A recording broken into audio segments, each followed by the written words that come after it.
How's it going, everyone? It is Andre Williams, and over here we talk stocks and we focus on one thing.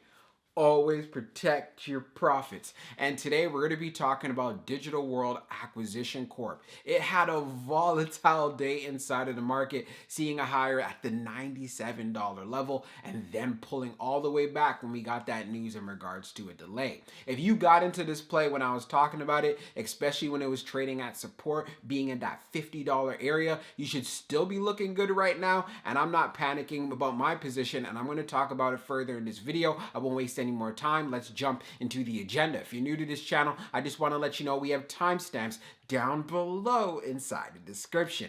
But if you're a shareholder, you're thinking about taking a position, I highly suggest you watch this full entire video. So the first thing we're going to go over is a technical analysis. We're going to take a look at the overall price action. We want to know support. We want to know resistance. We want to know what it looks like in the bearish case scenario and as well as in the bullish case scenario.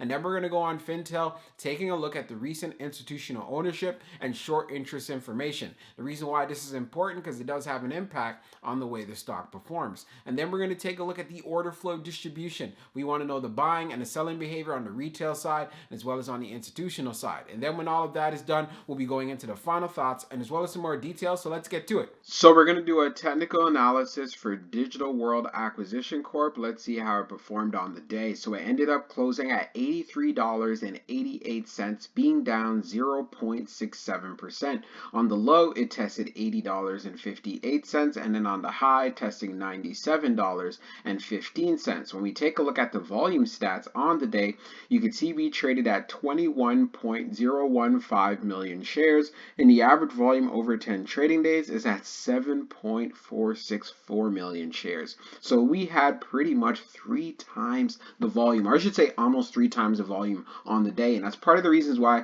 we had that strong move going to $97.15. So when we take a look at our chart, which is a daily chart, you can see from the RSI down below, it is at 63.48. And then when we take a look at our moving averages here on the chart, we are above the 50-day and as well as the 21-day EMA. So the first thing that I'm going to point out, where we saw this high at $97.15, I was actually looking forward to us actually touching $100. But again, it didn't happen. We ended up getting that news in regards to a delay, and then it experienced a strong sell-off. So what we could see from this chart, I'd want to see if $80 can actually continue to hold up. If it does not hold up, then you want to see if it can hold up right here around the $75 area. Also keep in mind, the 21-day EMA is around $72.60, so a pullback to around $73 is definitely not out of the question. We've seen it test the 21-day EMA in the past as well, and this is why we could see a repeat of this pattern. And the next point that I want to bring up, when I was telling you guys when it was consolidating and building up support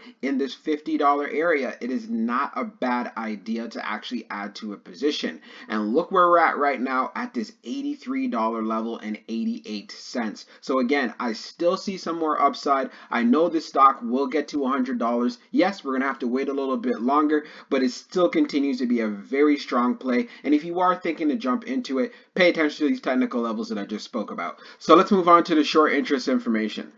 So we're going to take a look at the recent institutional ownership and short interest information for Digital World Acquisition Corp. So green rows indicate new positions, while red rows indicate closed positions. So we're going to take a look at the recent filings for February. So we can see for February the 7th, we have Pro Equities Inc., and we don't have the number of shares that are purchased. We also have Winch Advisor Services LLC with a filing of 32 shares, and then for the Advisor Group Holdings Inc. with 4,405 shares, and we also have Sigma Planning Corp that purchased 35,884 shares as well. Now, when we take a look at the short interest, the dark pool short volume ratio is at 50.23%, and then for the dark pool short volume, it is just over 2.79 million shares. Scrolling down further on the page, the short shares availability is at 0, updated 24 minutes ago, and then for the short borrow fee rate, it is currently not available. When we take a look at the history of the short volume, we can see for the close of the 3rd, it was at 50.59,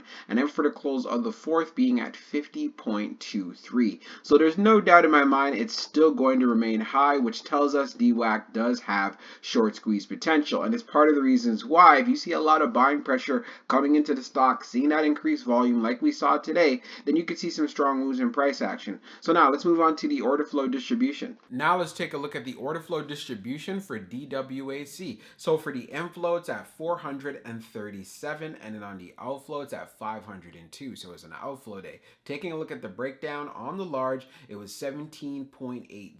On the medium, it was 419, and then on the small, it was 0.20. Taking a look at the outflow side, we could see on the large, it was 12.79. On the medium, it was 488, and then on the small, it was 0.73. Taking a look at the large scale orders in the last 5 days, you could see for today, February the 7th, it being that big inflow of 5.02 million. And then for the 2 trading days prior, we saw outflows, but on the second and as well as the first, we saw inflows. Analyzing the numbers even further for the small scale orders, it tends to represent the retail side, we had more selling than we had buying.